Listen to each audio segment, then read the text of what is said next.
අයිබෝවන් දුවේ පුතේ අද මගේ මේ සූදානම අපස උසස් පෙළ රසායන විද්‍යාව විෂයට අදාළ රසායනික සමතුලිතතාවය කොටසේ පුනරීක්ෂණ ගැටලු කිහිපයක් ඔබ සමග සාකච්ඡා කිරීමට මේ දක්වා අප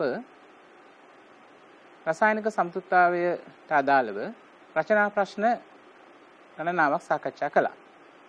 ඒ නිසා දැන් බහුවර්ණ ප්‍රශ්න කීපයකින් අපි සාකච්ඡාව ආරම්භ කරමු. හොඳයි. දැන් අපි තිරය දිස්වෙන ප්‍රශ්නය බැලුවොත් පසුගිය විභාග ප්‍රශ්න වලින් උපුටාගත් බහුවර්ණ ප්‍රශ්න කීපයක් තමයි අපි මුලින්ම සාකච්ඡා කරන්න යන්නේ. මේ තිරයේ තියෙන ප්‍රශ්නය මේ විදිහටයි සඳහන් වෙන්නේ. මේකේ තියෙනවා වැල්වයක් සවිකරන ලද දෘඩ සංවෘත භාජනයක් තුලදී දී ඇති උෂ්ණත්වයක පවතින පහත සඳහන් සමතුලිතතාවය සලකන්න කියලා. එහිදී දීලා තියෙනවා සමතුලිතතාවයක් නයිට්‍රජන් වායුව සහ හයිඩ්‍රජන් ප්‍රතික්‍රියා කරලා නයිට්‍රජන් වායුව සහ හයිඩ්‍රජන් ප්‍රතික්‍රියා කර ඇමෝනියා වායුව සෑදී. මේ වායු සියල්ලම අඩංගු පද්ධතියක් අපි නම් කරනවා සමජාතීය සමතුලිත පද්ධතියක් ලෙස. දැන් මෙම සමතුලිත පද්ධතියට නයිට්‍රජන් වායුව අමතර ප්‍රමාණයක් භාජනය තුළට වැල්වේ හරහා ඇතුළු කළ විට හයිඩ්‍රජන් වායුවේ සහ ඇමෝනියාහි සාන්ද්‍රණ පිළිවෙලින් කෙසේ වෙනස් වේද කියන කාරණය තමයි මේ ප්‍රශ්නේ විමසන්නේ. ඉතින් මීට කලින් අවස්ථාවලත් අපි කතා කර තිබෙනවා සමතුලිත පද්ධතියකට බාහිර බලපෑමක් සිදු කළොත් ඒ බාහිර බලපෑම මැඩපවත්වා ගැනීම සඳහා පද්ධතිය කෙසේ සකස් වෙනවද කියන එක. ඒ සඳහා අපි භාවිතා කරන මූලධර්මයට අපි කිව්වා ලීචැටලිය මූලධර්මය කියලා. ඒතර මේ මූලධර්මය මේ අවස්ථාවේදී අපිට මේ ප්‍රශ්නය සඳහා යොදා ගන්න පුළුවන්. එහෙමනම් අපි N2 වායුව පද්ධතියට අමතරව එකතු කිරීමත් සමග පද්ධතියේ තිබෙන N2 වායු සාන්ද්‍රණය ඉහළ යන බව අපිට පැහැදිලි වෙනවා. N2 වායු සාන්ද්‍රණය ඉහළ යනවා නම් අපි කරන බලපෑම නිසා පද්ධතිය උත්සාහ දරනවා මෙම N2 සාන්ද්‍රණය වැඩිවීමට එරෙහිව ක්‍රියා කරන්න. එවනම් N2 සාන්ද්‍රණය අඩු කර ගැනීම සඳහා වූ ප්‍රතික්‍රියාව දෙසට පද්ධතිය නැඹුරු විය යුතුයි. N2 සාන්ද්‍රණය අඩු වෙන්න නම් ප්‍රතික්‍රියාව ඉදිරියට නැඹුරු වුණොත් N2 වැය කිරීම මගින් N2 සාන්ද්‍රණය අඩු කරගත හැකි වෙනවා. එහෙනම් පද්ධතිය ඉදිරියට නැඹුරු වෙනවා ලීචැටලිය මූලධර්මයට අනුව. ඉදිරියට නැඹුරු වෙනවා සමගින් හයිඩ්‍රජන් ප්‍රතික්‍රියා කරනවා නයිට්‍රජන් සමග. අපි අමතරව N2 එකතු කළාට අපි පද්ධතියේ තිබුණු හයිඩ්‍රජන් සහ ඇමෝනියා වල වෙනසක් සිදු කළේ නැහැ. එහෙනම් පද්ධතිය ආරම්භයේ තිබුණු හයිඩ්‍රජන් සහ ඇමෝනියා වලට සාපේක්ෂව තමයි අපි සිතන්නට ඕන හයිඩ්‍රජන් වල සාන්ද්‍රණය කෙසේ වෙනස් වේද ඇමෝනියා වල සාන්ද්‍රණය කෙසේ වෙනස් වේද කියලා. එhmenan N2 අමතරව දමන N2 ප්‍රමාණයත් එක්ක තිබෙන හයිඩ්‍රජන් වැය වෙන නිසා හයිඩ්‍රජන් සාන්ද්‍රණය අඩු වෙන්න ඕනේ මේ අවස්ථාවේදී. මොකද හයිඩ්‍රජන් N2 සමග වැය වෙනවා. ඒ දෙන එකතු වීමෙන් ඒ දෙන ප්‍රතික්‍රියා කිරීමෙන් ඵලයක් ලෙස ඇමෝනියා සෑදෙන නිසා ඇමෝනියා සාන්ද්‍රණය වැඩිවීමක් සිදු වෙනවා. එhmenan අපෙන් අහනවා ප්‍රශ්නයේට N2 වායුව අමතර ප්‍රමාණයක් භාජනය තුළට එකතු කළ විට ඇතුළු කළ විට හයිඩ්‍රජන් ගෑස් හා ඇමෝනියා ගෑස්හි සාන්ද්‍රණ පිළිවෙලින් කියන හින්දා H2 ගේ සාන්ද්‍රණයට වෙන දේ මොකද්ද? ඇමෝනියාගේ සාන්ද්‍රණයට වෙන දේ මොකද්ද කියන එක නිවැරදිව පිළිතුරු ලෙස ලබා ගන්න. හයිඩ්‍රජන් සාන්ද්‍රණය නැත්නම් H2 වායුවේ සාන්ද්‍රණය අඩු වෙන්නයි ඕනේ. මම ඊතලේ පල්ලෙහාට ගිහුව එක අඩු වෙනවා කියලා පෙන්නන්න. ඇමෝනියා වල සාන්ද්‍රණය වැඩි වෙන්නයි ඕනේ. එහෙනම් අපි පිළිතුරු ලෙස තෝරාගත යුත්තේ පළමුව අඩු වේ කියන වචනය ඊට පස්සේ වැඩි වේ කියන වචනය. මේ පිළිතුරු කියවුවහම පළවෙනි එකේ තියෙන වැඩි වේ වැඩි වේ අඩු වේ අඩු වේ වැඩි වේ අඩු වේ අඩු වේ වැඩි වේ කියන මෙන්න මේ පිළිතුර අපිට එහෙනම් තෝරා ගන්න පුළුවන්. මොකද H2 සාන්ද්‍රණය අඩු වෙනවා කියලා කියනවා පළවෙනි ප්‍රකාශයෙන්, දෙවෙනිට කියනවා ඇමෝනියා සාන්ද්‍රණය වැඩි වෙනවා කියලා. මම හිතන්නේ ලී චැඩ්ලි මුළු ධර්මයේ තේරුම් ගැනීම සඳහා ඒ ප්‍රශ්නය ඔබට උදව් වෙන්න ඇති. හොඳයි, අපි ඊළඟ බහුවර්ණ ප්‍රශ්නය සාකච්ඡා කරන්න බලමු. මේ ප්‍රශ්නයේදී සාකච්ඡා කරන්න යන්නේ මූලිකව සමතුලිත ප්‍රතික්‍රියාවක පවතින සමතුලිතතා නියතය සම්බන්ධව ඔබේ දැනුමයි. අපි දන්නවා සමතුලිත පද්ධතියක සමතුලිත ප්‍රතික්‍රියාවකට මූලික වශයෙන් සමතුලිතතා නියත දෙකක් අපි අර්ථ දක්වනවා. එක සමතුලිතතා නියතයක් තමයි Kc. අනෙක් සමතුලිතතා නියතය තමයි Kp. අපි Kc සහ Kp කියන සමතුලිතතා නියත දෙක ගැන සාකච්ඡා කරද්දී කියනවා මේ C කියන සංකේතයෙන් පෙන්නන්නේ සාන්ද්‍රණ පද ඇසුරින් ලබාගත් සමතුලිතතා නියතය. Kp කියලා කියන්නේ පීඩන පද ඇසුරින් ලබා ගන්නා ලද සමතුලිතතා නියතය. පොදුවේ මේ Kp සහ Kc කියන සමතුලිතතා නියත දෙකටම තිබෙන පොදු ගුණාංගයක් තමයි මේ Kp සහ Kc රඳා පවතින්නේ උෂ්ණත්වය මත පමණයි. උෂ්ණත්වය මත පමණයි මේක රඳා පවතින්නේ. එහෙමනම් යම්කිසි සමතුලිත පද්ධතියක උෂ්ණත්වය වෙනස් නොවන තාක් Kp Kc වෙනස් වෙන්න හේතුවක් නැහැ. ඒ කියන්නේ අපිට සමතුලිතතාවයේ පවතින පද්ධතියක විවිධ සාධක වෙනස් කරන්න පුළුවන්. පීඩනය, සාන්ද්‍රණය, පරිමාව වෙනස් වීමෙදිත් ඒක පීඩනයට තමයි බලපාන්නේ. හැබැයි අපි උෂ්ණත්වය වෙනස් නොකරන තාක් Kp සහ Kc කියන අගයන් සමතුලිතතා නියතයන් නියතව පවතින බව අවධාරණය කරගන්න. ඒ නිසා සාමාන්‍යයෙන් මේ වගේ ප්‍රශ්නයක් අහනකොටම අපි තේරුම් ගන්න ඕන කාරණය තමයි අපේ මූල ධර්මයේ පිළිබඳව අපිට විශ්වාසනීයත්වයක් තියෙන්න ඕන. Kp Kc රඳා පවතින උෂ්ණත්වය මත පමණයි නම් ප්‍රශ්නේ වෙනත් තොරතුරු දෙන්න පුළුවන්. සාන්ද්‍රණ වෙනස් කරනවා, පීඩන වෙනස් කරනවා. එතකොට කොහොමද Kp Kc වෙනස් වෙන්නේ වගේ විවිධ ප්‍රකාශ දෙන්න පුළුවන්. නමුත් අපිට මූලික විශ්වාසයක් තිබිය යුතුයි. Kp Kc රඳා පවතින උෂ්ණත්වය මත පමණ නම් එය වෙනස් නොකරන තාක් Kp Kc වෙනස් වෙන්නේ නැහැ කියලා. එමෙ නැතුනොත් අපිට වෙන්නේ අපි අර කියන ප්‍රකාශ ඔස්සේ කියලා හිතුවොත් අපි වැරදි පිළිතුරකට යන්න පුළුවන්. එහෙනම් සමතුලිත ප්‍රතික්‍රියාවක සමතුලිතතා නියතයේ K පිළිබඳව පහත සඳහන් කුමන වගන්තිය අසත්‍ය වේද කියලා මේකේ අහලා තියෙනවා.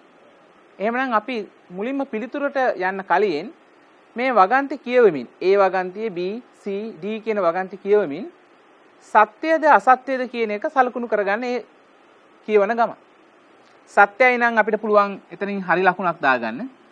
අසත්‍යයි නම් අපිට පුළුවන් එතනින් කතිරයක් දාගන්න වැරදි කියලා පෙන්නන්න. අවසානයේදී අපිට පරිස්සමට පිළිතුරු තෝරා ගන්න පුළුවන්. පීඩනය වෙනස් වන විට දැන් මෙතන වෙනස් කරන්න යන සාධකයේ පීඩනය. පීඩනය වෙනස් කළොතින් එය වෙනස් නොවේ. මේ එය කියලා මෙතන අදහස් කරන්නේ මෙන්න මේ සමතුලිතතා නියතයට. මේ නියතය ගැනනේ විමසන්නේ. එහෙනම් මේ කියන්නේ මොකද්ද? පීඩනය වෙනස් වන විට K. K කියන්නේ සමතුලිතතා නියතය. සමතුලිතතා නියතය වෙනස් නොවේ කියලා කියනවා. ඉතින් මේ කතාව සත්‍යයේද අසත්‍යයේද? අපි දැන් දිනකට කලින් කිව්වා සමතුලිතතා නියත රඳා පවතින්නේ උෂ්ණත්වයේ මත විතරයි. එහෙමනම් පීඩනය වෙනස් කළා කියලා සමතුලිතතා නියතය වෙනස් වෙන්නේ නැහැ. එහෙනම් ඒ වෙනස් නොවේ කියන එක හරි. ඒක වෙනස් වෙන්නේ නැහැ. මොකද ඒක වෙනස් වෙන්නේ උෂ්ණත්වය මත පමණක් ඉන්නේ. B වගන්තිය කියනවා එක් ඵලයක සාන්ද්‍රණය. ඒ කියන්නේ ප්‍රතික්‍රියක ඵල කියලා දෙපැත්තක් තියෙනවානේ. ඵල පැත්තේ සාන්ද්‍රණය වැඩි කළ විට එය වැඩි වේ. ඒක ආදේශ කරලා ප්‍රතික්‍රියාවකට යොමු කරලා හිතන්න යන්න එපා. එතකොට සමහරලාට අපිට නිකන් සාවාදී පිළිතුරක් එන්න ඉඩ තියෙනවා. අපේ මූලධර්මයෙන් හිතුවොත් ස්ථීරව මොකද්ද?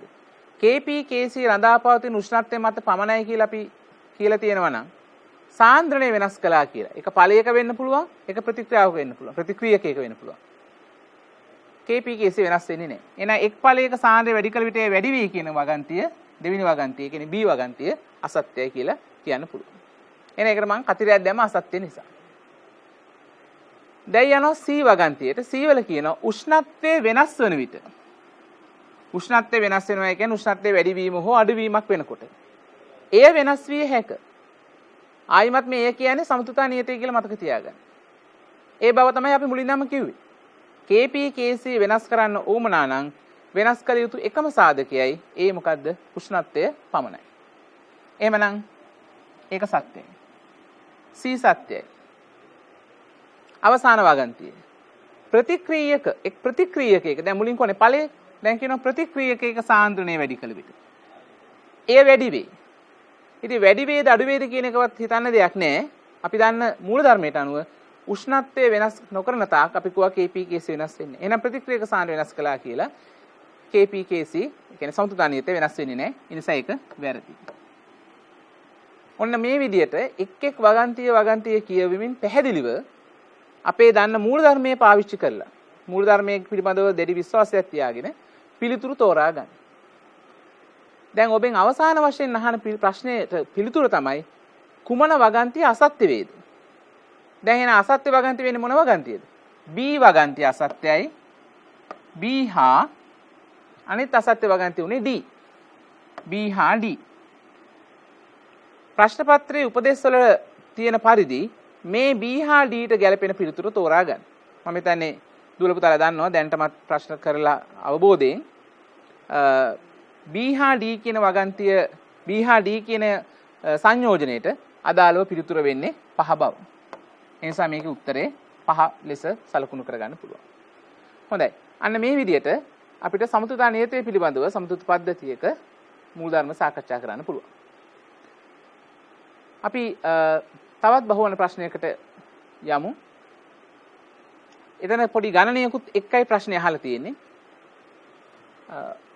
ඔබට පේනවා මුලින් දීලා තියෙනවා සමතුලිත ප්‍රතික්‍රියාවක් CH4 වායුව කාබන් ඩයොක්සයිඩ් එක ප්‍රතික්‍රියා කරලා මේ CH4 කියන වායුව සහ කාබන් ඩයොක්සයිඩ් කියන වායුව ප්‍රතික්‍රියා කරලා ඵල වශයෙන් ලබා දීලා තියෙනවා කාබන් මොනොක්සයිඩ් කියන වායු අණු දෙකක් සහ හයිඩ්‍රජන් වායු අණු දෙකක්. හයිඩ්‍රජන් වායු අණු දෙකක්.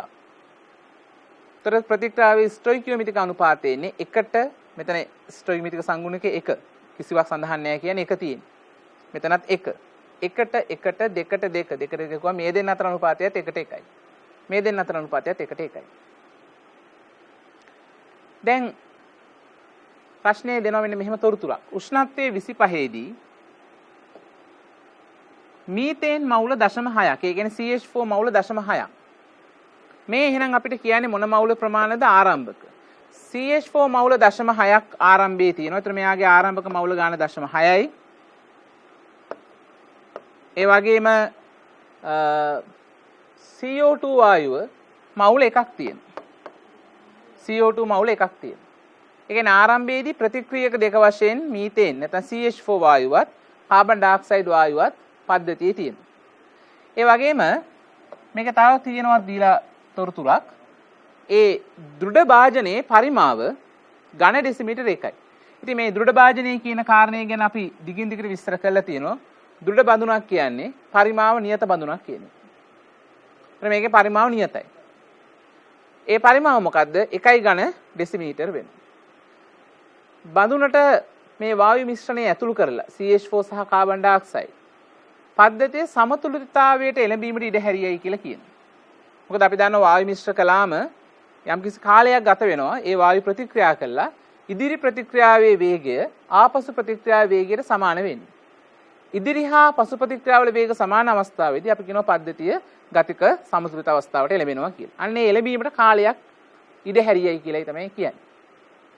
ඉඩ හැරිය විට මොකද වෙලා තියෙන්නේ? කාබන් මොනොක්සයිඩ් වායුව 0.4ක් සෑදිලා තියෙනවා. අපි දන්නවා කාබන් මොනොක්සයිඩ් කියන්නේ ඵලයක්. ආරම්භයේදී කාබන් මොනොක්සයිඩ්වත් හයිඩ්‍රජන්වත් තිබ්බේ නැහැ. මොකද ආරම්භයේදී අපි මිශ්‍ර කළේ පද්ධතියට ප්‍රතික්‍රියක වායු දෙක විතරයි. මීතේන් වායුවයි කාබන් ඩයොක්සයිඩ් වායුව විතරයි. මෙන්න මේ ප්‍රමාණ වලින්. එහෙනම් දැන් සමතුලිත මොහොත ගැන සමතුලිත මොහොත ගැන ඒගොල්ලෝ කියනවා සමතුලිතතාවයේදී මොකද වෙලා තියෙන්නේ? කාබන් මොනොක්සයිඩ් වායුව, ඒ කියන්නේ ඵලය 0.4යි මවුල සෑදුනි. 0.4ක් පද්ධතියේ මවුල හැදිලා තියෙනවා කාබන් මොනොක්සයිඩ්. මවුල කියන එක මම මේ පැත්තෙන් ලිව්වා. ඒතර කාබන් මොනොක්සයිඩ් සෑදෙන්නේ මීතේන් වායුවයි කාබන් ඩයොක්සයිඩුයි යම් ප්‍රමාණ ප්‍රතික්‍රියාවෙන් පස්සේ. දැන් මම ස්ටොයිකියෝමිතිය ගැන සඳහන් කරද්දී මුලින් කිව්වා මෙයාගේ කට 1ට 2යි ස්ටොයිකියෝමිතිය. ඒ කියන්නේ කාබන් මොනොක්සයිඩ් මවුල දෙකක් හැදෙන්න නම් මීතේන් මවුල එකක් වැය වෙන්න ඕන. CO2 මවුලත් එකක් වැය වෙනවා. ඒ කියන්නේ සෑදෙන කාබන් මොනොක්සයිඩ් මවුල සංඛ්‍යාවෙන් හරි අඩක් මේ දෙදෙනාගෙන් වැය වෙන්න ඕන. එහෙනම් වැය වෙන ප්‍රමාණය අපිට මතකයේ තියාගන්න අමාරු හින්දා උඩින් ලියලා තියාගමු. මෙයාගේ 0.4ක් හැදෙනවා කියන්නේ කාබන් මොනොක්සයිඩ්, කාබන් ඩයොක්සයිඩ් එකෙන් අඩක්. අඩක් කියන්නේ 0.2ක් වැය වෙනවා. එහෙනම් මෙයාගේ වැය වෙන ප්‍රමාණය 0.2යි කියලා උඩින් සඳහන් කරගන්න.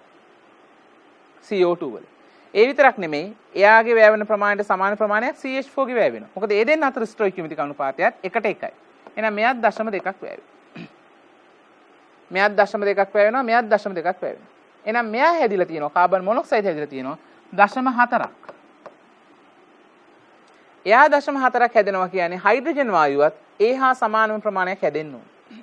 මොකද කාබන් මොනොක්සයිඩ් සහ හයිඩ්‍රජන් කියන වායු දෙක අතර ස්ටොයිකියෝමිතික අනුපාතය 2:2යි කියලා උතන අපි එහෙම කියන්නේ නැහැ. අපි කියන්නේ 2:2යි කියන එක සරලම කළා 1:1යි. කියන්නේ සම මවුල. එහෙනම් එයාත් 0.4ක්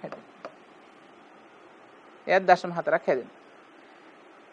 ආරම්භක ප්‍රමාණයන්ගෙන් ප්‍රතික්‍රියක වැයවන හින්දා ආරම්භයේ තිබුණු ප්‍රතික්‍රියක මවුල වලින් වැයවන මවුල ප්‍රමාණ අඩු කරලා සමතුලිත අවස්ථාවේ මවුල ප්‍රමාණය අපිට ලියන්න පුළුවන්. 0.6ක් තිබුණා 0.2ක් වැය වුණා. මම ඍණ ලකුණක් දැම්මේ වැය වෙන හින්දා. 0.6ෙන් 0.2ක් වැය වුණා නම් සමතුලිත අවස්ථාවේදී මෙයාගේ ඉතිරි වෙනවා CH4 වායුව 0.4ක්. කාබන් ඩයොක්සයිඩ් එකයි මවුල තිබ්බා, මවුල එකක් තිබ්බා ආරම්භයේදී 0.2ක් එයාගෙත් වැය වෙනවා. එහෙනම් සමතුලිත අවස්ථාවේදී පද්ධතියේ ගතික සමතුලිත මොහොතේදී CO2 මවුල ඉතුරු වෙනවා 0.8ක්. ඒ විතරක් නෙමෙයි, කාබන් මොනොක්සයිඩ් 0.4ක් හැදෙනවා වගේම හයිඩ්‍රජනුත් 0.4ක් හැදෙනවා. ඒ දෙන්නගේම ආරම්භක මවුල තිබ්බේ නෑ. ආරම්භයේ මවුල බිඳුවයි.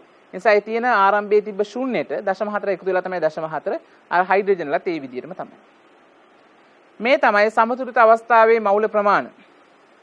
එහෙනම් සමතුලිත අවස්ථාවේදී සාන්ද්‍රණ හොයාගන්න ඕනේ. මොකද අපෙන් අහන්නේ සමතුලිතතා නියතයේ වශයෙන් Kc ගණනය කරන්න කියලා. අපි දන්නවා Kc කියන සංකේතයෙන් පෙන්වන්නේ සාන්ද්‍රණ පද ඇසුරුවෙන් ලියන සමතුලිතතා නියතය හොයන්න කියලා කියන්නේ. එහෙනම් සාන්ද්‍රණය හොයන්න උවමනා නිසා සමතුලිත සාන්ද්‍රණය අපිට වෙනවා මේ අපි හොයාගත් එක් මවුල ප්‍රමාණ බෙදන්න භාජනයේ පරිමාවෙන්. මේ බඳුනේ පරිමාව ඝන ඩෙසිමීටර් 1යි කියලා දුන්නා. එහෙනම් අපිට සාන්ද්‍රණය ලබා ගන්න පුළුවන් ඝන ඩෙසිමීටර මවුල වලින්. කොහොමද? මේ ඔක්කොගේම අගයන් එකෙන් බෙදාගෙන ගියාම. එකෙන් බෙදුවයි කියලා වෙනසක් වෙන්නේ නැති නිසා මම ඒ අගයන්ම නැවතත් ලියනවා. හැබැයි දැන් මේ තියෙන ඒකකය ඝන ඩෙසිමීටර මවුල වලින් මේ තියෙන්නේ. මෙතන තියෙන එක් එක්කෙනාගේ සාන්ද්‍රණ අපිට Kc ප්‍රකාශනය ලියලා ආදේශ කරලා නැහැ තියෙන්නේ දැන් Kc හොයන්න. මම මෙන්න Kc ප්‍රකාශනය ලියනවා. Kc සමානයි පළපැත්තෙන් ආරම්භ කරන්න කාබන් මොනොක්සයිඩ් වල සාන්ද්‍රණයේ බලය 2. බලය ලෙස ලබාගත් ස්ටොයිකියෝමිතික සංගුණිකය. ඊට පස්සේ අනිත් ඵලය තමයි හයිඩ්‍රජන්. හයිඩ්‍රජන් වායුවේ සාන්ද්‍රණයේ දෙවෙනි බලය බෙදීම ගන්න CH4 වායුව. CH4 වායුවේ පළවෙනි බලය මොකද එයාගේ ස්ටොයිකියෝමිතිය 1. කාබන් ඩයොක්සයිඩ් වායුවේ සාන්ද්‍රණයේ එකේ බලයක්. මේ හොයාගත් අගයන් දැන් අපිට ආදේශ කරන්නයි තියෙන්නේ Kc ප්‍රකාශ ලබා ගන්න. 0.4 තමයි කාබන් මොනොක්සයිඩ්ගේ සාන්ද්‍රණය, ඒකේ වර්ගය. නැවතත් 0.4 වර්ගය බෙදීම මීතේන් සාන්ද්‍රණය 0.4යි. ඊට අමතරව කාබන් ඩයොක්සයිඩ් සාන්ද්‍රණය එනවා 0.8යි. 0.2 වැඩි කිරීම 0.4 කියන්නේ 0.08යි. ඒක තමයි උත්තරය ලෙස ලබා ගන්න පුළුවන්. එහෙනම් ප්‍රශ්නේ උත්තරය මේ විදිහට අපිට ලකුණු කරගන්න පුළුවන්. හොඳයි. ඒ ගණනයක් මගින් සමතුලිතතාවය සම්බන්ධව KPKC සම්බන්ධ ගණනයක් සිදු කරන ආකාරයේ බහුවර්ණ ප්‍රශ්නයක ඒ වගේ ගණනයන් එන්නත් පුළුවන්. හොඳයි. අපි ඊළඟ ප්‍රශ්නයට යමු. ප්‍රශ්න විදිහට තෝරගන්නවා. නැවතත් සමතුලිත පද්ධතියක් සම්බන්ධව මූලධර්ම සාකච්ඡා කරන ප්‍රශ්නයක්. ඒකේ කියනවා පහත දී ඇති ප්‍රතික්‍රියාව සලකන්න. මෙතන ප්‍රතික්‍රියාව විදිහට දීලා තියෙනවා HI වායුව, HI ගෑස්, භෞතික අවස්ථාව ගෑස්. එයාගේ මවුල දෙකක් වියෝජනයෙන් ලැබිලා තියෙනවා හයිඩ්‍රජන් වායුවකුයි අයඩීන් ඝනයකුයි. හොඳින් පරීක්ෂා කරන්න මේ භෞතික අවස්ථාව කෙරෙහි මෙතන අයඩීන් තියෙන ඝනයක් හයිඩ්‍රජන් වායුවක් විදිහට තියෙනවා. හොඳයි. එතකොට මේක ඩෙල්ටා H වලගේ අරන් තියෙනවා ඍණ 52.96යි. මෙතන විශාලත්වයේ නෙමෙයි ඇත්තටම වැදගත් වෙන්නේ ඩෙල්ටා H වල ලකුණ. ලකුණ ඍණ. ඩෙල්ටා H වල ලකුණ ඍණ කියන්නේ මේ ඉදිරි ප්‍රතික්‍රියාව ඩෙල්ටා H ඍණ ප්‍රතික්‍රියාවක් නම් ඉදිරි ප්‍රතික්‍රියාව තාපදායකයි. තාපදායක ප්‍රතික්‍රියාවක් ඉදිරි ප්‍රතික්‍රියාව. මෙම ප්‍රතික්‍රියාව සංවෘත භාජනයක සිදුවන විට පහත කුමන වගන්ති නිවැරදි වේද? අන්න ඒ පාර අහනවා නිවැරදි වේද?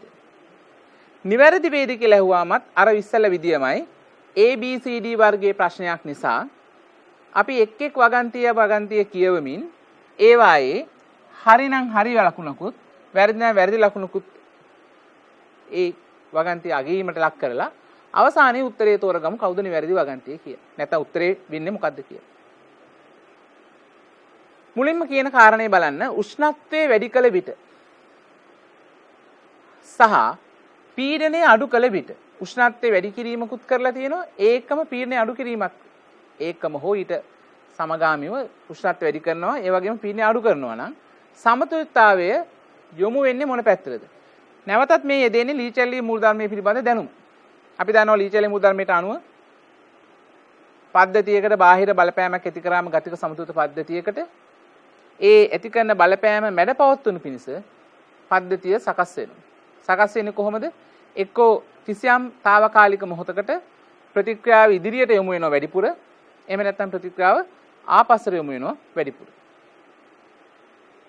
දැන් ඇත්තටම මේකේ මොකද්ද වෙන්නේ කියලා බැලුවොත් උෂ්ණත්වයේ වැඩි කළ විට මෙන්න මේ වැඩි කළ විට කියන වචනය එතනදී highlight කරගන්න. පීඩනය අඩු කළ විට. අපි ඉස්සෙල්ලා එකක් ගැන කතා කළෙමුකෝ. උෂ්ණත්වයේ වැඩි කළ විට. උෂ්ණත්වයේ වැඩි කළොත් ලී චැලී මූලධර්මයට අනුව උත්සාහ දරනවා පද්ධතිය උෂ්ණත්වය අඩු කරගන්න. උෂ්ණත්වය අඩු කරගන්න නම් සිදු වෙන්න ඕනේ තාපදායක ප්‍රතික්‍රියාව දෙසට නැඹුරු වීමද තාප අවශෝෂක පැත්ත නැඹුරු වීමද කියලා අපි දැනන් ඉන්න ඕනේ. අපි දන්න උෂ්ණත්වය වැඩි කරොත් එයා හදන උෂ්ණත්වය අඩු කරගන්න. ඒ තමයි තාප අවශෝෂක පැත්තට නැඹුරු වෙන්නේ. එහෙනම් තාප අවශෝෂක පැත්ත කියන්නේ ඉදිරිය තාපදායකයි න ะ ඉදිරිය තාපදායකයි කියන්නේ තාප අවශෝෂක පැත්ත කියන්නේ ආපසු ප්‍රතික්‍රියාව. එහෙනම් උෂ්ණත්වය වැඩි කළොත් ඇත්තටම මේ පද්ධතිය නැඹුරු වෙන්නේ කොයි දිශාවටද? දකුණට නෙමෙයි වමතට. දකුණට කියලා කියන්නේ මේ ඉදිරි ප්‍රතික්‍රියාව දෙස නෙමෙයි ආපසු ප්‍රතික්‍රියාව දෙසට. මොකද ඉදිරි ප්‍රතික්‍රියාව තාපදායකයි. උෂ්ණත්වය වැඩි කළාම තාපදායක පැත්ත නෙමෙයි නැඹුරු වෙන්නේ. ඒකේ ආපසු පැත්ත තමයි තාප අවශෝෂක පැත්ත. එහෙනම් පළවෙනි වගන්තියෙම අපිට තේරෙනවා මේ කියලා තියෙන කතාව අසත්‍යයි කියලා. මේ දීලා තියෙන වගන්තිය දකුණට යොමු කෙරෙයි කියන එක වැරදි. දකුණට මේ යොමු වෙන්නේ වමට. අපි පීඩනය වෙනස් කරනකොට අපි පීඩනය වැඩි කළොත් පද්ධතිය බලනවා පීඩනය අඩු කරගන්න. ලී චැලී මූලධර්මයට අනුව. පීඩනය අඩු කරගන්න නම් වායුමය අණු සංඛ්‍යාව අඩුවන දෙසට පද්ධතිය නැඹුරු වෙනවා. මේකේ වායුමය අණු සංඛ්‍යාව බැලුවොත් වම් පැත්තේ තියෙනවා වායු අණු දෙකක්. මේ තියෙන වායු අණු දෙකක් තියෙනවා වම් පැත්තේ. දකුණු පැත්තේ තියෙනවා එක වායු අණුවක්. එක වායු අණුවක්. වම් පැත්තේ වායු අණු දෙකයි දකුණු පැත්තේ එක වායු අණු. මොකද මෙයා ඝනයක්. ඒතර වායුමය අණු තියෙන්නේ වම් පැත්තේ දෙකයි දකුණු පැත්තේ එකයි. එහෙනම් පීඩනය අඩු කළොත් පද්ධතිය හදනවා පීඩනය වැඩි කර ගැනීම සඳහා. පීඩනය වැඩි කර ගන්න නම් වායු අණු සංඛ්‍යාව වැඩි වෙන දෙස මොකද්ද? ඒ පැත්තට තමයි, ඒ දෙසට තමයි පද්ධතිය නැඹුරු වෙන්නේ. එහෙනම් පීඩනය අඩු කළාම පීඩනය වැඩි කර ගැනීම සඳහා වායුමය අණු සංඛ්‍යාව වැඩි වෙන දෙස කියන්නේ ආපස්සට. එහෙනම් ඒත් කියන්නේ වමට යොමු වෙනවා කියලා. දැන් දකුණට යොමු වෙනවා කියන කාරණාව මේ කරුණු දෙකෙන්ම සාවද්‍ය බව පෙනී යනවා. එහෙනම් පළවෙනි වගන්තිය අසත්‍යයි. අසත්‍යින්ද මම කටිරයක් දානවා වැරදි කියලා පෙන්නනවා. B වගන්තියට යන්න. B වගන්තියේ කියන උෂ්ණත්වය වැඩි කළ විට. හරි ආයි වැඩි කරන උෂ්ණත්වය. එහෙනම් මොකද්ද වෙන්නේ උෂ්ණත්වය වැඩි කළොත්? අපි කියන්නේ උෂ්ණත්වය අඩු කරගන්න හදනවා. උෂ්ණත්වය අඩු කරගන්න නම් තාප අවශෝෂක පැත්තට යන්න ඕනේ. තාප අවශෝෂක වෙන්නේ මේ ප්‍රතික්‍රියාවේ ආපසු ප්‍රතික්‍රියාව. ඒ කියන්නේ වමට යොමු වෙන්න ඕනේ. කොහටද යොමු වෙනවා කියන්නේ? වමට. ඒක හරි. උෂ්ණත්වය වැඩි කළ විට සමතුලිතව වමට යොමු වෙනවා. නමුත් ඒක එකවරම තෝරන්න එපා ඒ වගන්තිය. මොකද තව කාරණයක් තියෙනවා ඒක සාකච්ඡා කරලා බලන්න. උෂ්ණත්වය වැඩි කිරීම විතරක් නෙමෙයි තව වගන්තියක් තියෙනවා. නැත්නම් තවත් සාධකයක් වෙනස් කරලා තියෙනවා. ඒ තමයි පීඩනය. පීඩනය අඩු කළ විට. දැන් අපි මුලින්ම විස්තර කළ විදිහට ලීචැලි මුදාමයට අනුව පීඩනය අඩු කළොත් පද්ධතිය හදන්නේ පීඩනය වැඩි කරගන්න. පීඩනය වැඩි කරගන්න වායුණු සංඛ්‍යාව වැඩි වෙන දෙසට පද්ධතිය නැඹුරු වෙනවා. වායුණු සංඛ්‍යාව අපි ගැනලා බැලුවා මේ පැත්තේ 2යි අර පැත්තේ 1යි. එහෙනම් වායුණු සංඛ්‍යාව වැඩි වෙන්නේ වමට. එහෙනම් පීඩනය අඩු කළාමත් වමට යොමු වෙනවා. එහෙනම් උෂ්ණත්වය වැඩි කළාමත් වමට යොමු වෙනවා. පීඩනය අඩු කළාමත් වමට යොමු වෙනවා. එහෙනම් වමට යොමු කෙරෙහි කියන වගන්තිය හරි. එනිසා දෙවෙනි වගන්තිය නිවැරදි වගන්තිය ලෙස අපිට තෝරගන්න පුළුවන් දැනට. B වගන්තිය හරි. A අසත්‍යයි B සත්‍යයි. C වගන්තිය. ඒ C වගන්තිය එකලා තියෙන උෂ්ණත්වය වැඩි කළ විට වෙනකොට අඩු කළ විට කියලා කියනවා. එහෙනම් උෂ්ණත්වය අඩු කළොත් ලීචැලි මූලධර්මයට අනුව අපි දන්නවා හැම වෙලේම මෙයා හදන්නේ පද්ධති උෂ්ණත්වය වැඩි කරගන්න. එහෙනම් තාප දායක පැත්තටයි නැඹුරු වෙන්නේ. මේ දක්වලා තියෙන සමතුලිත ප්‍රතික්‍රියාවේ තාප දායක පැත්ත කියන්නේ ඉදිරිය. ඉදිරි ප්‍රතික්‍රියාව දෙසට පද්ධතිය නැඹුරු වෙනවා. ඒ කියන්නේ දකුණට. දකුණට යොමු වෙරේ. හරි. දකුණට යොමු කෙරේ. උෂ්ණත්වය අඩු කිරීමෙන් දකුණට යොමු කෙරේ කියන එක හරි. නමුත් ඒක විතරක් මදි බලලා අනිත් සාධකෙත් බලන්න ඕන. තව සාධකයක් දීලා තියෙන හින්දා. මොකද අනිත් සාධකේ? පීඩනය. පීඩනයත් වැඩි කරනවා. පීඩනය වැඩි කළොත් පද්ධතිය හදන්නේ පීඩනය අඩු කරගන්න. පීඩනය අඩු කරගන්න වායුණු සංඛ්‍යාව අඩු වෙන පැත්තට යන්න ඕන. වායුණු සංඛ්‍යාව අඩු වෙන පැත්ත කියන්නේ දෙකේ ඉඳන් එකට යන්න ඕන. ඒ කියන්නේ ඉදිරියට දකුණට යොමු වෙනවා. එහෙනම් ඒත් දකුණට තමයි යොමු වෙන්නේ. එහෙනම් ඒ වගන්ති දෙකටම ඒ කියන උෂ්ණත්වය වෙනස් වීමටත් පීඩනය වෙනස් වීමටත් පීඩනය වැඩි කළාමත් උෂ්ණත්වය අඩු කළාමත් සමතුලිතයේ දකුණට යොමු කෙරේ කියන වගන්තිය සත්‍ය බව එකකින් පෙනියන. එහෙනම් C වගන්තිය සත්‍යයි. දැන් බලමු D වගන්තිය මොකද්ද කියන්නේ. D වගන්තිය කියන උෂ්ණත්වය අඩු කළ විට නැවත වමට කියලා තියෙන්නේ. එහෙනම් ඒක වැරදි. පීඩනය වැඩි කළ විට. පීඩනය වැඩි කළොත් පද්ධතිය හදනවා පීඩනය අඩු කරගන්න. පීඩනය අඩු කරගන්න වායුණු සංඛ්‍යාව අඩු වෙන පැත්තට යොමු වෙනවා. අණු සංඛ්‍යාවක් තියෙන වායු අණු දකුණු පැත්තේ. එහෙනම් දකුණට යොමු වෙන්නේ වමට කියන එක වැරදි. ඒ නිසා A සහ D වගන්ති අසත්‍යයි B සහ C වගන්ති සත්‍යයි. දැන් ප්‍රශ්නයට අහන්නේ කුමන වගන්ති හෝ වගන්තිය නිවැරදි වේද? එහෙනම් නිවැරදි වගන්ති වෙන්නේ B හා C. පිළිතුරු තෝරා ගන්න පුළුවන් ඔබට නිවැරදි පිළිතුර කුමක්ද කියලා. අපි දන්නවා AB නිවැරදි නම් 1 BC නිවැරදි නම් උත්තරේ 2 ලෙසයි උපදේශ වල දෙන්නේ. ඒ උපදේශ පිළිපැද පිළිතුරු ලබා ගන්න පුළුවන් අංකයක් වශයෙන්. අපි ඊළඟ ප්‍රශ්නයට ගියොත් ප්‍රශ්න පත්‍රයේ ඔබ දන්නවා දෙන විදිය සත්‍යද අසත්‍යද කියලා තෝරන්න ඕන. බැරි වෙලා හරි දෙකම සත්‍ය වුණොත් තමයි තෝරන්න ඕන. දෙවෙනි වගන්තියෙන් පළමු වගන්තියේ පහදා දේද පහදා නොදේද කියලා. අපි ඉස්සෙල්ලා සත්‍යද අසත්‍යද කියන තේරීම පමණක් කරමු. ඊට පස්සේ බලමු දෙකම හරි ගියොත් විතරක් ඒ ගැන හිතන්න. පහදා දීම ගැන. නිසා පළමු වගන්තිය කියවන දෙවෙනි වගන්තිය ගැන අපිට අවබෝධයක් ඕනේ නැහැ පළවෙනි වගන්තිය කියවද්දි. නිසා දෙවෙනි වගන්තිය කියවන්න එපා. පළවෙනි වගන්තිය කියවනකොට පළවෙනි වගන්තිය විතරක් ස්වාධීනව වැගීමට ලක් කරන්න. හරිනම් හරියක් දාගන්න, වැරදි නම් වැරදි දාගන්න කියන ප්‍රකාශය. පළවෙනි වගන්තිය කියවට පස්සේ දෙවෙනි වගන්තිය කියවන්න. දෙවෙනි වගන්තිය කියවන කොටත් දෙවෙනි වගන්තිය ස්වාධීනව කියවන්න පළවෙනි වගන්තියෙන් උදව් ගන්න යන්න එපා. එහෙම ගියොත් ඔබ සමහරට සාවාදී පිළිතුරකට යන්න පුළුවන්. දෙවෙනි වගන්තිය ස්වාධීනව ඇගීම ලක් කරන්නේ ඒක හරිනම් හරි දාගන්නේ වැරදි නම් වැරදි දාගන්නේ. ඊට පස්සේ දෙකම හරි ගියොත් විතරක් වගන්ති දෙකම එකට අරන් කියවලා දෙවැන්න මගින් පළමුවෙන් පහදා දේද නොදේද කියලා තෝරන්න. උත්ප්‍රේරකයක් යෙදීමෙන් සමතුලිතතාවයේ ඇති ප්‍රතික්‍රියාවක්. දැන් සමතුලිත පද්ධතියක් තියෙනවා. සමතුලිතතාවයේ තියෙන ප්‍රතික්‍රියාවක් තියෙනවා. යොදලා තියෙන උත්ප්‍රේරකයක්. අපි දන්න උත්ප්‍රේරක කියන්නේ මොනවද?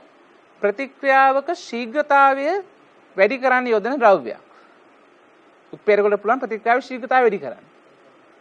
ඒතර උත්ප්‍රේරකයක් යෙදීමෙන් සමතුලිතතාවයේ ඇති ප්‍රතික්‍රියාවක් ඉදිරියට කියන තැන වරහතු කියනවා. එනම් සමතුලිත ලක්ෂය දකුණට විස්ථාපනය කිරීමට පෙළඹවීම කළ හැක. මේ කතා කරන්නේ අර සමතුලිතතා ලක්ෂය කියලා කියන්නේ ප්‍රතික්‍රියාවක් සිදුවී ඇති ප්‍රමාණය පිළිබඳ මිනුමක්. යම්කිසි සමතුලිත ප්‍රතික්‍රියාවක සමතුලිතතා නියතය විශාලයි නම් එකට වඩා අපිට සාමාන්‍යයෙන් අවබෝධයක් තියෙනවා ඒ පද්ධතියේ සමතුලිතතා ලක්ෂය දකුණට බරයි. ඒ කියන්නේ පළ පැත්තට බරයි. කේ කුඩායි නම් එකට වඩා සමතුලිතතා ලක්ෂය වමට නැඹුරුයි. මේකේ දකුණට නැඹුරුයි. ඉතින් සමතුලිතතා නියතය වෙනස් කරොත් මේ සමතුලිතතා ලක්ෂය වෙනස් කරගන්න පුළුවන්. අපි දන්නවා සමතුලිතතා ලක්ෂය මේ සමතුලිතතා නියතය වෙනස් කරන්න බෑ කිසිම සාධකයකට උෂ්ණත්වයේ හැරුණු විට. එහෙමනම් උත්ප්‍රේරකයක් යෙදුවයි කියලා සමතුලිතතා නියතයට වෙනසක් වෙන්නේ නැහැ. සමතුලිතතා නියතයට, ඒ කියන්නේ Kට. K කියන්නේ සමතුලිතතා නියතය. Kc හෝ Kp. එතකොට ඒක වෙනස් නොවන තාක් සමතුලිතතා ලක්ෂ්‍ය වෙනස් වෙන්නේත් නැහැ. එන උත්ප්‍රේරකයක් යෙදුවම මුකුත් වෙන්නේම නැද්ද? නෑ වෙනවා. වෙන්නේ උත්ප්‍රේරකයක් යෙදුවම ප්‍රතික්‍රියාවේ ශීඝ්‍රතාවය වැඩි වෙනවා. ශීඝ්‍රතාවය වැඩි වෙන්නේ කොහොමද? සමතුලිත ප්‍රතික්‍රියාවක නම් අපි දන්නවනේ ප්‍රතික්‍රියා දෙකක් තියෙනවනේ. ඉදිරි ප්‍රතික්‍රියාව හා ආපසු කියලා.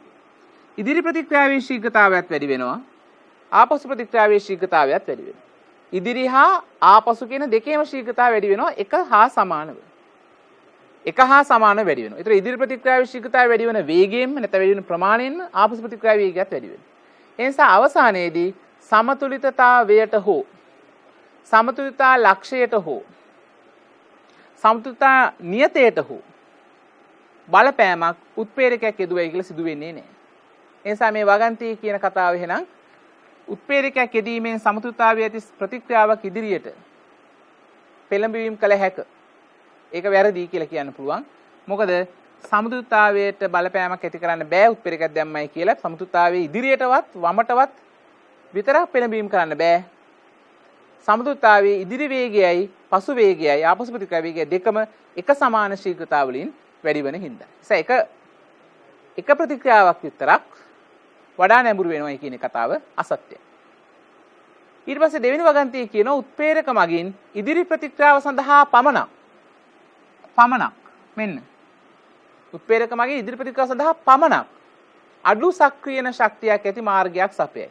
ඒකත් වැරදි ප්‍රකාශයක්. උත්ප්‍රේරකයක් යෙදුවාම ප්‍රතික්‍රියා ශීඝ්‍රතාවය වැඩි වෙනවා කියන කතාව ඇත්තයි. ශීඝ්‍රතාවය වැඩි වෙන්නේ කොහොමද? අඩු සක්‍රියන ශක්තියක් ඇති මාර්ගයක් සපයා දීලා. හැබැයි ඒ මාර්ගය සපයන්නේ ඉදිරි ප්‍රතික්‍රියාවට විතරක් නෙමෙයි උත්ප්‍රේරකේ. උත්ප්‍රේරකයට පුළුවන් ඉදිරි ප්‍රතික්‍රියාවේ සක්‍රිය ශක්තිය අඩු මාර්ගයක් ඔස්සේ සිදු කළා ඉදිරි ප්‍රතික්‍රියා ශීඝ්‍රතාවය වැඩි කරන්න. ඒ සමානවම ආපසු ප්‍රතික්‍රියාවටත් ඒ වගේ මාර්ගයක් හොයලා දීලා අඩු සක්‍රිය ශක්තියක් තියෙන ආපසු ප්‍රතික්‍රියා වේගයත් වැඩි කරන්න. ඒ නිසා මෙතන අර පමණක් කියන වචනේ තියෙන හින්දා දෙවෙනි වගන්තියත් අසත්‍යයි. වගන්ති දෙකම අසත්‍ය නම් ඔයගොල්ලෝ දන්නවා පිළිතුරු විදියට අංක 5 තෝරා ගන්න පුළුවන්. එහෙනම් ඒ ප්‍රශ්නෙටත් පිළිතුර මේ විදියට අපිට තෝරා ගන්න පුළුවන්. හොඳයි. ඊළඟට යනවා නැවතත් රචනා ප්‍රශ්නයකට. මේ රචනා ප්‍රශ්නය 2010 ඒ ප්‍රශ්න පත්‍රයේ අහලා තියෙන රචනා ප්‍රශ්නයක්. හොඳයි අපි මේ ප්‍රශ්නය මොනවද තියෙන තොරතුරු කියලා බලමු. සෙල්සියස් අංශක 300ට ඉහළ උෂ්ණත්වවලදී ඒ ගෑස් ඒ වායුව හා පී වායුව අතර පහත සමතුලිතතාව පවතී. මෙන්න සමතුලිතතාව. ඒ වායුව කැඩිලා බී වායු මවුල දෙකක් හම්බ වෙනවා. ඒ වායුවෙන් බී වායු දෙකක් හම්බ වෙනවා. ස්ටොයිමිතික අනුපාතය 1:2යි. ඒ සහ බී යන දෙකම පරිපූර්ණ ලෙස හැසිරේ. ඒ වායුවත් බී වායුවත් පරිපූර්ණ ලෙස හැසිරේ. ඒකෙන් කියන්නේ මොකද්ද? අපිට මේ වායු සඳහා පරිපූර්ණ වායු නියම PV = nRT වගේ සමීකරණ යොදා ගන්න පුළුවන්. නැත්නම් ඩෝල්ටන්ගේ ආංශ පින්නීම වගේ ඒවා යොදා ගන්න පුළුවන්. නැත්නම් වායු නියම යොදා ගන්න පුළුවන් පොදුවේ. ප්‍රශ්න අංක 1 නැත්නම් රෝම ඉලක්කම් 1 ඒකේ තොරතුරක් තියෙනවා මෙන්න මෙහෙම. පරිමාව 4.157 ඝන ඩෙසිමීටර් වන දෘඩ සංවෘත භාජනයක් තුල පරිමාව ඝන ඩෙසිමීටර වලින් දීලා තියෙනවා. ඒ වගේම බඳුන දෘඩ බඳුනක් කියලා තියෙනවා. දෘඩ බඳුනක් කිව්වම අපි මීට කලින් අවස්ථා කීපයකදීම කිව්වසේ නැවතත් කියන්න තියෙන එක නියත පරිමාව බඳුනක්. පරිමාව නියතයි. ආරම්භයේදී ඒ වායුව තියෙනවා මවුල 0.45ක්. ආරම්භක අවස්ථාවේදී ඒ වායුව මවුල 0.45ක් පද්ධතියේ තියලා තියෙනවා භාජනය තුල. දෘඩ භාජනයේ සංවෘත බඳුන තුල. ඉන්පසු ඉහත සමතුලිතතාවට එළඹීම සඳහා මෙන්න සමතුලිතතාවය. ඉහත සමතුලිතතාවය කියන්නේ මේ දීලා තියෙන සමතුලිතතාවය.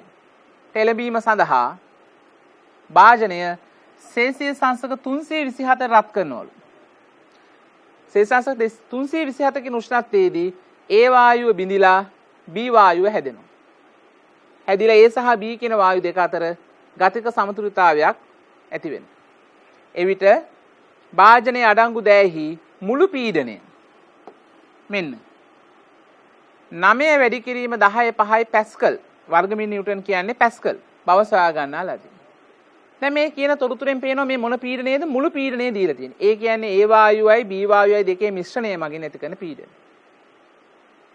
ප්‍රශ්න තුනක් අහලා තියෙනවා ඒ කොටසට අදාළව රෝම ඉලක්කම් 1 කියන තොරතුරට අදාළව. 1. සමතුලිත අවස්ථාවේ A හා B යන වායු දෙකේ මුළු මවුල සංඛ්‍යාව. 2. සමතුලිත අවස්ථාවේදී A හා B වල එක් එක් වායුවේ මවුල සංඛ්‍යාව. අතන අහන්නේ මුළු මවුල. ඊට පස්සේ වෙන වෙනම මවුල. අවසාන වශයෙන් අපි සොයන්නට යන සමතුලිතතා නියත KP හා KC කියන සමතුලිතතා නියත දෙක ගණනය කරන්න කියලා කියනවා. හොඳයි අපි මුලින්ම බලමු පළවෙනි කොටසට අදාළ උත්තරය ලබා ගන්න කොහොමද කියලා.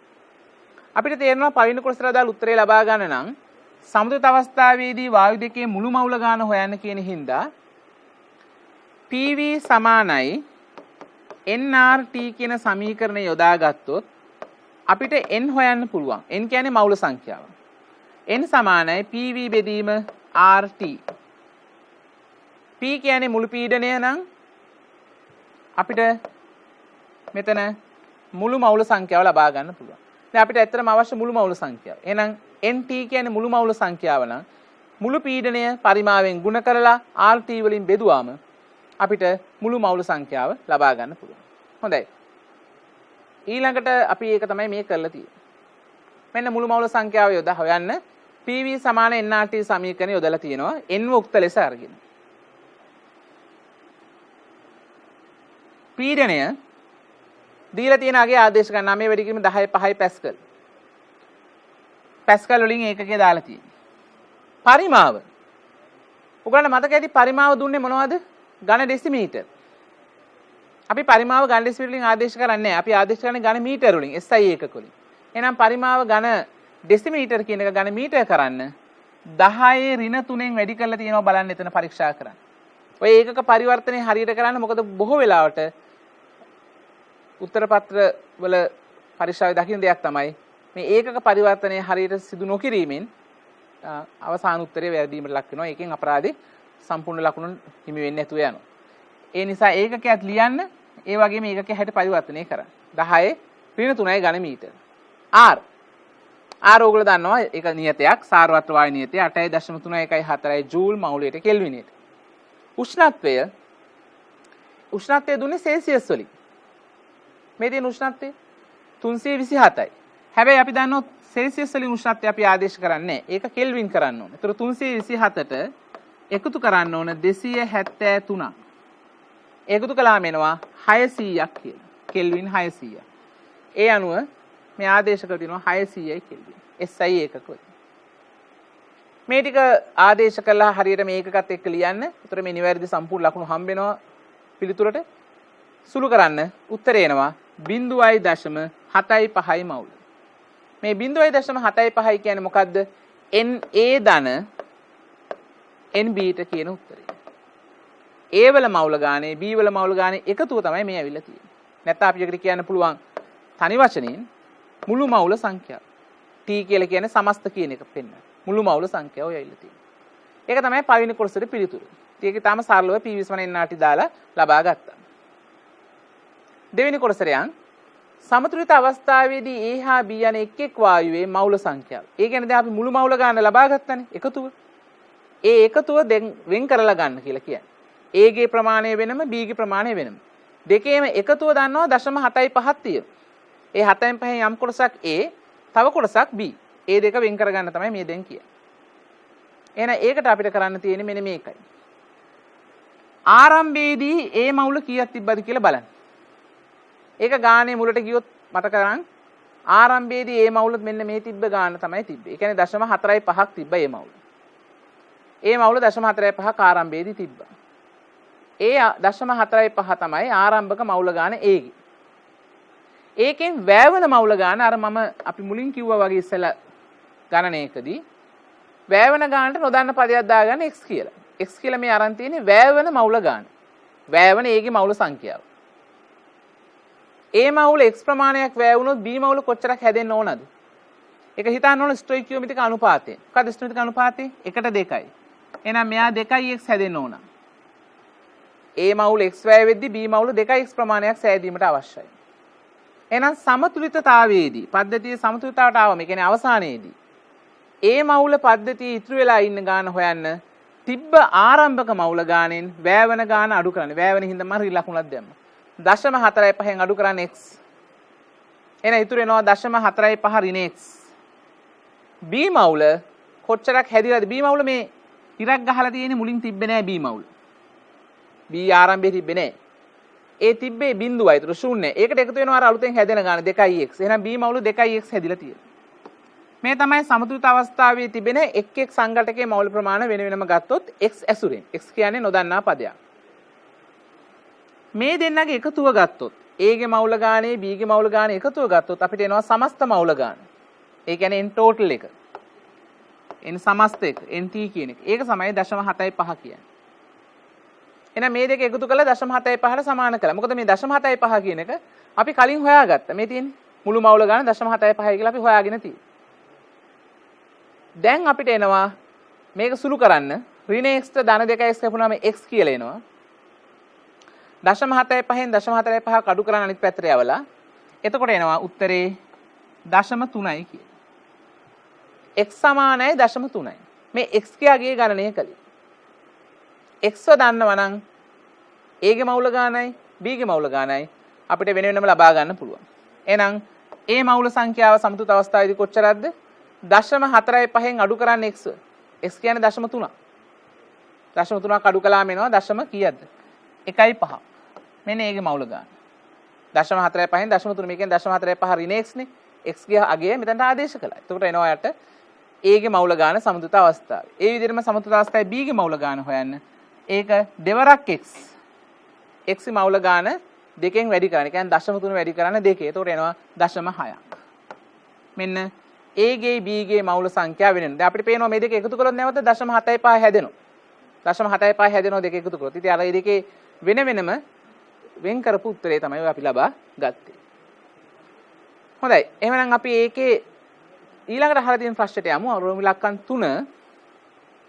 ඉහත සමතුලිතතාව සඳහා KP සහ KC ගණනය කරන්න. KP හා KC. KP කියන්නේ අපි දන්නවා KP ලියා ගන්න නම් අපිට ඒ සමතුලිත පද්ධතිය නැවත පරීක්ෂා කළොත් A ගෑස් වලින් හැදෙනවා 2යි B ගෑස් කියන එක හින්දා මෙතන A ගෑස් එකකින් B ගෑස් දෙකක් හැදෙන හින්දා KP ලියනකොට අපිට ලියන්න පුළුවන් B වල ආංශික පීඩනයේ වර්ගය PB වල වර්ගය බෙදීම PA. මේක තමයි ලියලා තියෙන්නේ. PB වල වර්ගය බෙදීම PA. PB කියන්නේ B වායු ආංශික පීඩනය. ඩෝල්ටන්ගේ ආංශික පීඩන නියමයට අනුව B වායු ආංශික පීඩනය හොයාගන්නේ එයාගේ මවුල භාගය මුළු පීඩනයෙන් වැඩි කළා. මෙතන පද්ධතියේ මුළු පීඩනය කැපිටල් P කියලා අරගෙන තියෙනවා. ඇත්තටම මුළු පීඩනයේ පද්ධතිය දීලා තියෙනවා ගානේ. ඔයගලන්ට මතක ඇති පද්ධතියේ මුළු පීඩනය දුන්නා ගාන ආරම්භයේදීම මේ තියෙන මුළු පීඩනය. 9 වැඩි කිරීම 10 5යි. එහෙනම් අපිට හිතෙන්න පුළුවන් අපිට මුළු පීඩනය කෙලින්ම දාලා හදන්න පුළුවන් කියලා. ඔයත් පුළුවන්. නමුත් ඊට වඩා සමහරලාට පහසුවක් වෙන්න පුළුවන්. අපි මේ වගේ සංකේතාත්මකව ඒක ආදේශ කරලා අවසානයේට ඒක ආදේශ කරන්න තියාගන්න. නමුත් එහෙම නැතුව කෙලින්ම පීඩනය ආදේශ කරලා හැදුවත් කිසිම ප්‍රශ්නයක් නැහැ. xb වල එතන මෙතන තියෙන්නේ xb කියලා අරන් තියෙන්නේ b වල මවුල භාගය වැඩි කිරීම මුළු පීඩනය. ඒකේ වර්ගය මේ තියෙන්නේ. ඊට පස්සේ බෙදීම xa කියලා අරන් තියෙන්නේ මේ xa කියලා අරන් තියෙන්නේ ඒ වායුවේ මවුල භාගය වැඩි කිරීම මුළු පීඩනය තමයි p කියලා අරන් තියෙන්නේ. මේක සුළු කරන්න p ට p කැපිලා යනවා. හතර හරේ p කැපිලා ගියාම ලවේ එක p එකක් ඉතුරුයි. xb වර්ග වෙනවා xa වෙනවා. දැන් xa කිව්වේ මොකද්ද? a වල මවුල භාගය. a වල මවුල භාගය කීයද? ඒක හොයන්නේ කොහොමද? a වල මවුල ගාන මුළු මවුල ගානෙන් බෙදන්න. අපි ඉස්සෙල්ලා අවස්ථාවේදී a වල මවුල ගාන හොයාගත්තා. මේ තියෙන්නේ 0.15යි. එහෙනම් 0.15 බෙදාන මුළු මවුල ගාන වෙන 0.75න්. ඒක තමයි මේක තියෙන 0.15 0.75න් බෙදුවාම එනවා 5න් 1යි. ඒ වගේම b ගේ මවුල ගාන 0.6යි. ඒක බෙදාන්න මුළු මවුල ගාන 0.75න්. ඒක 5න් 4යි. මේක 5න් 1 නම් මේක 5න් 4 වෙන්න ඕනේ කියලා අපි දන්නවා කොහොමද? මොකද වායු මිශ්‍රණයක ඉන්න මුළු මවුල ගාන එකතුව සමානයි 1 වෙන්න ඕනේ. එහෙනම් මෙයා 5න් 1 නම් මෙයා 5න් 4 එකතු කළාම 1 වෙනවා. මෙන්න මුළු පීඩනය. ඒකක් දන්නවා. p කියන එකේ අගයත් අපි දන්නවා. ඒ නිසා දැන් අපි අර දන්නා ගයන් ගිහිලා ආදේශ කරමු kp ප්‍රකාශය ලියන් තියෙන එකට. xb b වල මවුල භාගය මේ තියෙන 5න් 4 වර්ගය. මෙන්න එතන 5න් 4 වර්ගය. වැඩි කිරීම කැපිටල් P කියන්නේ මුළු පීඩනය සමස්ත පීඩනය මෙන්න ආගේ. බෙදීම xa මෙන්න ඒ වල මවුල භාගය 5න් 1යි. මේක සුළු කළාම පිළිතුර වශයෙන් මෙන්න මේ පිළිතුර ඔබට ලැබෙවි. kp සඳහා 2.88 වැඩි කිරීම 10.6යි පැස්කල් කිය. 10.6යි පැස්කල්. පැස්කල් කියන එක තමයි nm ඍණ 2 කියලා ලියලා තියෙන්නේ. ඒ හැව්වේ kp. මේක අහන්නේ kp හා kc කියන දෙකම හොයන්න කියලා. දැන් kp හොයාගත්තා නම් අපිට kc හොයන්න පුළුවන්. අපි මීට කලින් ප්‍රශ්නවලදී කළා වගේ මෙන්න මේ සම්බන්ධය ගණනය පාවිච්චි කළා. මේ සම්බන්ධය අපිට කෙලින්ම භාවිතා කරන්න අවසර තියෙනවා විභාගයේදී. kp සමානයි kc වතාවක් rt වල ඩෙල්ටා n වෙනි බලය. මෙතන ඩෙල්ටා n කියලා අපි අදහස් කළේ පළ වායු අණුවල ස්ටොයිකියෝමිතික සංගුණකවල එකතුවෙන් ප්‍රතික්‍රියක වායු අණුවල ස්ටොයිකියෝමිතික සංගුණකල එකතුව අඩු කළාම එනාගේ. මේකේ මේ ප්‍රතික්‍රියාව බැලුවොත් පළ පැත්තේ ඉන්න වායු තමයි b වායු. කීයක් ඉන්නවද? දෙකක් ඉන්නවා. ප්‍රතික්‍රියක පැත්තේ ඉන්න වායුව එන්නේ එකම එක වායුවයි a වායුව. ඒකේ ඉන්නේ අණු එකයි. ඒකට ඉස්සරහ මුකුත් නැහැ කියන්නේ ඒක තියෙන්නේ. එහෙනම් මෙතන n ලෙස ලබා ගන්න වෙන්නේ 2 අඩු කිරීම 1. ඒ නිසා තමයි මේ n සඳහා ලැබෙන උත්තරේ නැත්නම් ඩෙල්ටා n කියලා ගන්න වෙන්නේ 2 ඍණ 1. ඒ කියන්නේ 1යි. ඒ නිසා තමයි මෙතන kp සමානයි kc වතාවක් rt කියලා දාලා තියෙන්නේ. එතන බලය 1 වෙලා තියෙනවා. බලය 1 හින්දා එක අමුතුවෙන් ප්‍රකාශ කළ නැහැ. ප්‍රදර්ශනය කළ නැහැ. දැන් අපිට හොයන්න ඕන කෙනා උක්ත කරන්න එයාව kc හොයන්න ඕනේ. එහෙනම් kc උක්ත ලෙස ගත්තම එනවා kp බෙදීම rt කියලා. kc සමානයි kp බෙදීම rt. kp වල අගය අපි කලින් අවස්ථාවේ දැන් හොයාගත්ත මෙන්න මෙතන 2.88 වැඩි කිරීම 10.6යි පැස්කල්. ඒක SI එකකත් එක්කම ආදේශ කරන්නේ 2.88 වැඩි කිරීම 10.6යි පැස්කල්. ඒ කියන්නේ nm ඍණ 2. R ගේ SI එක කියන්නේ 8.314 ජූල් මවුලට කෙල්විනයට වැඩි කිරීම උෂ්ණත්වය උත්තරේ එනවා 577ක්. මේ ඒකකේ බලන්න මේකේ ඒකකේ ඉන්නේ ඝන මීටරයට මවුල. මොකද සාන්ද්‍රණයේ SI ඒකකයේ තමයි උත්තරේට ඇවිල්ලා තියෙන්නේ. ඝන මීටරයට මවුල. ඕනේ නම් ඒක ඝන ලිසිර මවුලට පරිවර්තනය කරලා තියන්න පුළුවන්. නමුත් SI ඒකකයෙන් උත්තරේ තියන්න පුළුවන්. මේක තමයි ඒ සඳහා ඒකකයේ වේ. kc සඳහා. ඉන්පසු ඒ ගානේ අවසාන වශයෙන් කියන කොටස ඉන්පසු b වායුව මවුල 0.3. b වායුව මවුල 0.3. b කියන්නේ අර a කියන වායුවෙන් ලැබෙන ඵලය. භාජනයේට එක් කර පද්ධතිය එම උෂ්ණත්වයේදී උෂ්ණත්වය වෙනස් කළ නැහැ. අන්න ඒක ඉතා වැදගත් අවධාරණය කරගන්න උෂ්ණත්වයෙන් නියතයි. වෙනස් කළ නැහැ. සමතුලිතතාවයට එළඹීමට ඉඩ දෙන ලදී. සමතුලිතතාවයටපත් වූ පසු Aහි ප්‍රමාණය B එක් කිරීමට පෙර තිබූ Aහි ප්‍රමාණයට වඩා මවුල x වලින් වැඩි විය. ඒ කියන්නේ ප්‍රතික්‍රියකයේ මවුල ගණන ආරම්භයේදී අර සමතුලිත අවස්ථාවේ පෙර සමතුලිතතාවයේ තිබුණු මවුල ගණනට වඩා x වලින් වැඩි වුණා. ඒ කතාව කියද්දිම අපිට යමක් දැනෙන්න ඕනේ, තේරෙන්න ඕනේ. ඒ මොකද්ද? මේ පද්ධතිය ආපසු ප්‍රතික්‍රියාව දෙස නැඹුරු වෙලයි කියන එකයි මේ කියන්නේ. ඒ කියන්නේ ඒ වල මවුල ගණන වැඩි වෙන්නේ. ඒ මවුල ගණන වැඩි වෙනවා කියන්නේ ප්‍රතික්‍රියක මවුල ගණන වැඩි වෙන්නේ ප්‍රතික්‍රියාව ආපස්සට යොමු වෙලා. භාජනයේ ඒ වායුවේ නව ආංශික පීඩනය Pa සඳහා ගණිතමය ප්‍රකාශනයක් x ඇසුරෙන් ව්‍යුත්පන්න කරන්න. වරහතුරු කියනවා මෙම ප්‍රකාශනයේ x හැර වෙනත් සංකේත නොතිබිය යුතුය. ඒ කියන්නේ නොදන්න පදයකට තියෙන්න පුළුවන් x විතරයි. අනිත් ඒවා සාමාන්‍ය නියත පද වෙන සංකේත තියෙන්න බෑ. මෙන්න ප්‍රතික්‍රියාව අපිට දී තියෙන සමතුලිත ප්‍රතික්‍රියාව A වායුව B වායුව බවට පත් වෙනවා. ආරම්භයේදී කියන්නේ මෙතන අදහස් කරන්නේ මේ ආරම්භය කියන්නේ අර පද්ධතිය කෙල්වින් 600 උෂ්ණත්වයේදී ගතික සමතුලිතතාවට එළඹුණු අවස්ථාවේ තියෙන A ගේ B ගේ මවුල ප්‍රමාණය. A ගේ මවුල 0.15යි B ගේ මවුල 0.6යි. එහෙම තමයි පද්ධතිය සමතුලිතතාවයේ තිබුණේ. මෙතෙක් වේලා. ඒ තියෙන පද්ධතියනේ අර B වායුව ගෙනල්ලා එකතු කළේ. කොච්චරද එකතු කළේ B වායුව? 0.3. ඔන්න එකතු කරපු B ප්‍රමාණය පෙන්නනවා 0.3යි කියලා. එතකොට 0.6ක් තිබුණා ආරම්භයේදී. තව 0.3ක් එකතු කළා. දැන් මුළු ගාන 0.9ක් වෙනවා. මෙන්න මුළු ගාන 0.9ක් වෙලා.